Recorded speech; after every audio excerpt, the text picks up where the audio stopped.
In our series of queen breeding, this is part 2, given our unsuccessful try with, and I think it's due to the problems we had with our starter colony, we have moved on to a different system. This is actually Mann Lake's queen breeding device, which is similar to the Nicot system or Nicot system that you may have seen online.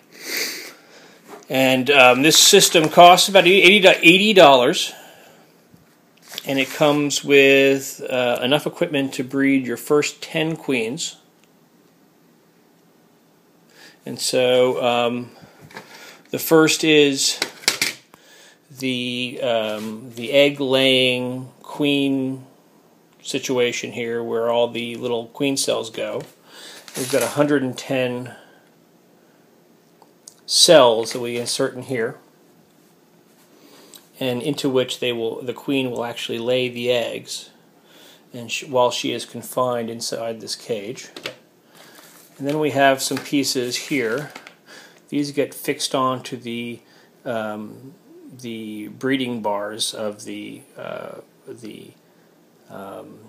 frame we're going to put into the cage, or into the super, and then these go on following when we are ready to introduce the queen cups, or the queen cell cups.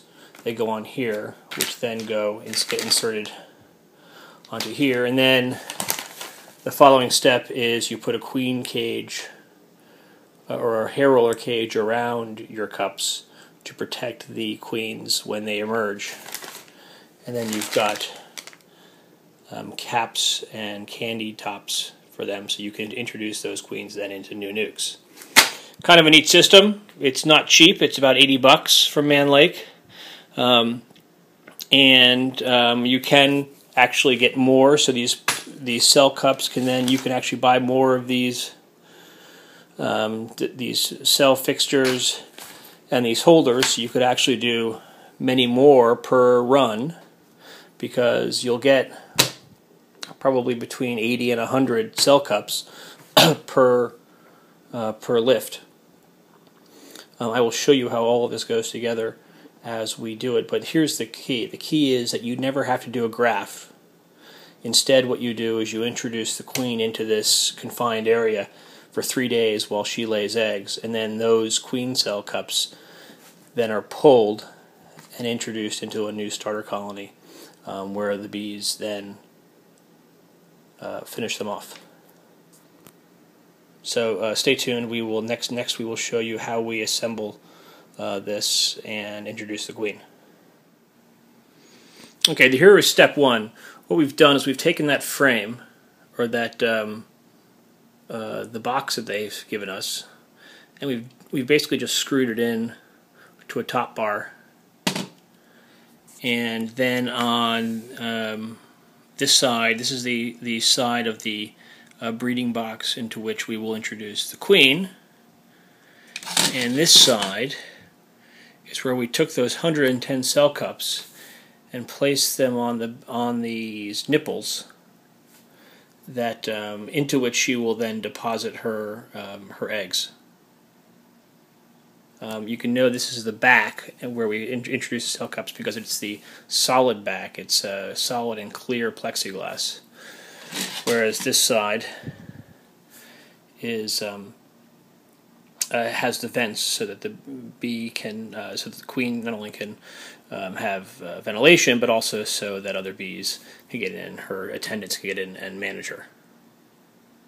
So that's step 1. Okay, step 2. We were given these brown... Gosh, what's wrong with the focus here? Okay, step 2. We were given these brown, basically, mounts that come with a kit. And I just took a bottom bar of a medium frame and used 3/8 inch staples to nail each of those in, and then queen cup holder basically slips on each of these. And then when we are able to harvest those queen cups with the larvae in them and the eggs, we will take these and place them in there, and this will go into the builder hive. And then after they've been built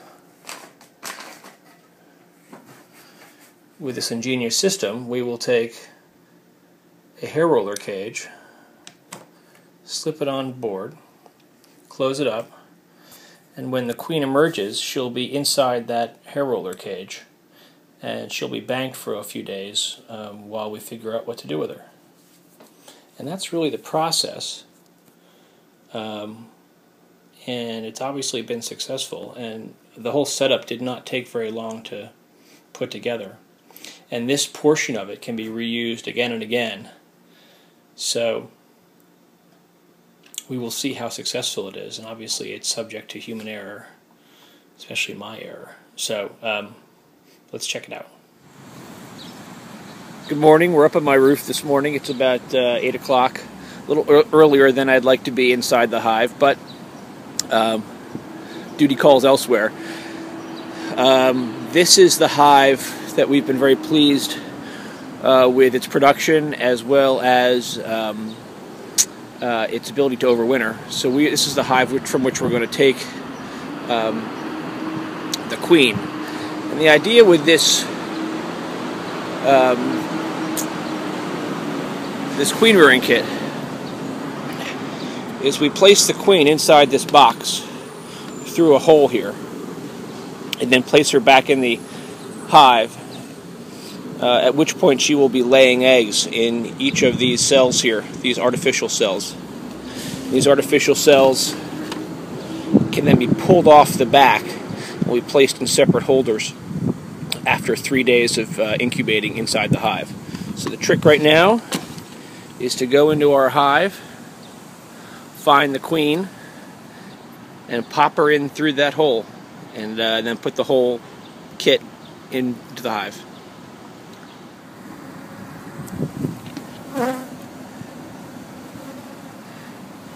We found our great queen. Here she is. And we're going to place her. She's inside that box. And now we're going to place her back in the hive, in between a bunch of really strong frames.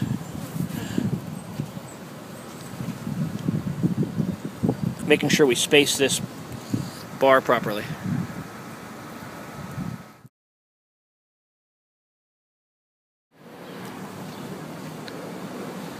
Good morning. It's about 3 days later. It's Friday morning, and we're going to pull our kit out of the hive. This is the kit that had the queen in it, and then we're going to do some work outside or downstairs, and then plop these grafts into a queenless hive. So what we have in this kit are now 110 cups, each having eggs and larvae no older than 3 days. And I'm not sure you can see this with this camera, but there are larvae in there. We've released the queen back into the hive. There's a few stragglers hanging out inside here. They'll start flying around the kitchen shortly. We're going to put these cups inside their holders, and then we're going to try to graft a few of these as well. If we turn the device over and pull off the back, you can see that each of these cups pops off. Let's see if I can get a good grip on these. My fingers are a little slippery. Each cup pops off, and then in the bottom is a cell, or is a egg or a larva. So this has potential to make 110 grafts at a time. I'm sorry, not grafts at a time, but queens at a time. So we're going to try to graft a few of these and then use the cups that they've provided for some additional queens. So you can see how these cups with an egg or a larva in it just pop into these holders on top. And we've just, this rig is just a medium-size frame where I've attached the holders with staples to the bottom bar. I've also done a little different rig here. I've taken some, because I didn't have enough of the holders, I've just taken some of those cups and used beeswax to attach them to the top of, or the underside of the top bar. All of these have viable eggs or larvae in them as well. So we'll see if we get any queens from there also. It's just a grand experiment, giving it a shot. Here we have a 6-frame hive we've made queenless. We're going to put that frame of eggs and larvae right in between there, and then we'll wait about a week to go check on them to see if they've developed into queen cells. So there we have it. Another important consideration is to make sure your bees are well fed during the queen rearing process. So we have a jar of 1-to-1 syrup, and I've also put a pollen patty in there. There's also a frame of honey.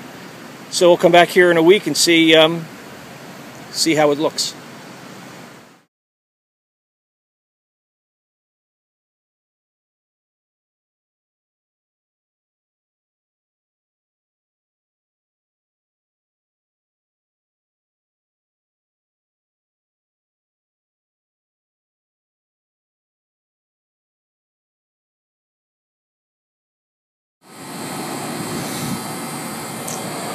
So I just pulled this frame out of our queenless hive.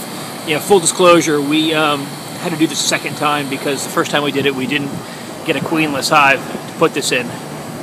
But you can see that almost to a T, we failed. And this, by the way, was not due to the equipment. It was due to me because I did some grafts, and it looks like all but one took. So we do have one queen cell here, which is excellent. And now we're going to put it's fully closed. So now we're going to put the queen cell cage over it to make sure that when she emerges, that she stays in there. So this cage goes on right on top of the queen cell. We pop it back in the hive, and when she emerges in a few days, we'll know where to find her. She'll be right in that compartment. So hopefully we can say with confidence this will be our first successfully tried queen. Pray for us.